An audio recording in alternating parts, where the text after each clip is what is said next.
Hey, Matt Allen here. Welcome back to Tactical Bassin. I've been down here fishing with my buddy Adam Hinkle. We're fishing some small, pressured, urban-style reservoirs. And there's some things that he's been doing the last few days that are very unique. He's using some methods that are very traditional. A lot of people have done them for years, but his take on them is completely different.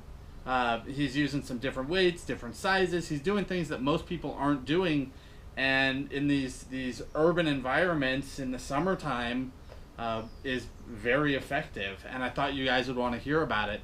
So this is my buddy Adam. I'll let him take it from there. So what Matt's talking about, everybody knows bass eat lizards. Guys out in Florida, Carolina rig them all the time on the circuits and crush them. Carolina rig, watermelon lizard with a chartreuse tail. I don't know how many times I've heard tournaments won on that thing. Out here on the West Coast, we catch fish on lizards. The Zoom Magnum lizard is a standby for a lot of guys, but something that I've been doing for the last few years, probably the last 5 or 6 years, is big Magnum lizards. These are true Magnum lizards, 10-inch.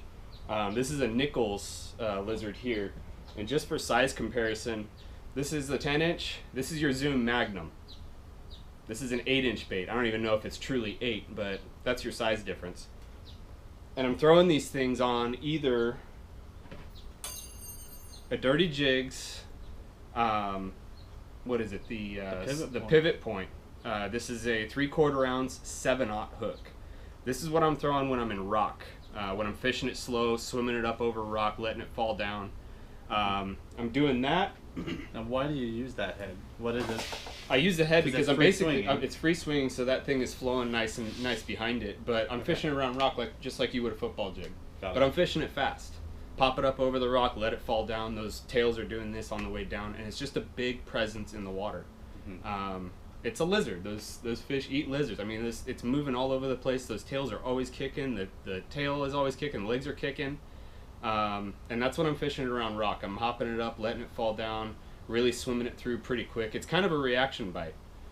You never really stop it because you always want that bait moving. You want the legs kicking. The other way I'm fishing it is on the outside of grass lines, kind of what we were doing today. Right. Out in 20 foot, 18 to 20 foot. I'm fishing it on a big rod. I'm fishing on an 8-foot rod, heavy power, pretty much like a swim bait rod, fast action. And I'm throwing it on either the pivot point or I'm throwing it on a Carolina rig. And it's not the traditional Carolina rig that a lot of guys will throw. Right. I'm throwing a 1.5 ounce egg sinker, 20-pound main line, 20-pound leader. I throw fluoro on both, mainly because it's got less stretch and I'm not a braid guy like this guy is. And I'm throwing that one on a 7/0 decoy worm hook. This hook is a mean hook. It's got a major point on it. I don't know if you can see that. I wish we had something to compare it to. I know. Go on, look around. Yeah, compare it to that. This is, what's that, a 1/0? Well, that's a 5-inch spoon. Yeah, this is a 5-inch Lake Fork spoon, and that's your 7/0 hook right there. So it's a mean hook. So, and it fits this 10-inch lizard perfectly. So, I mean, and basically what I'm doing with that, I'm not casting and retrieving that. Most of the time when I'm throwing the Carolina rig with that, I'm drifting.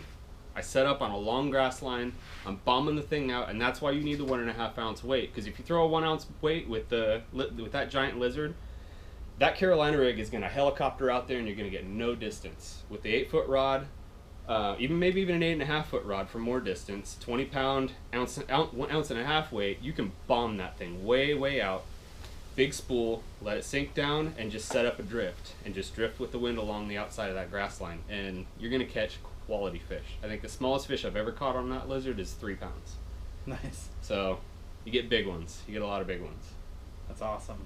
So, you know, it's what Adam is doing all in all is a very traditional summer thing, but their take on it, what they're doing down here, and you guys have to understand, Adam lives in San Diego. These are like the most pressured fisheries in the world down here. It's incredible how small they are, how clear they are, and how many guys are on them.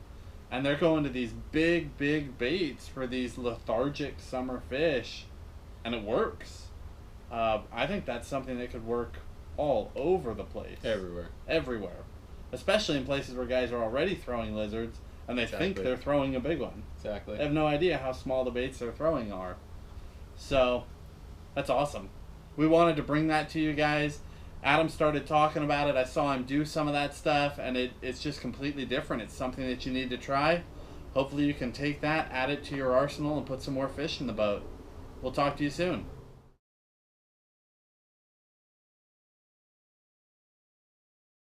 As hard as you can. So it's hard for a lot of guys to transition from that powerful hook set, heavy braided line, down to just a really finesse movement to get the frog to walk, but that's so important. So for me, I like a shorter rod. I generally use a 7'3" to a 7'6". For me, that's a short rod. For other people, they might want a 7-footer or something else, but a 7'3" seems to be perfect.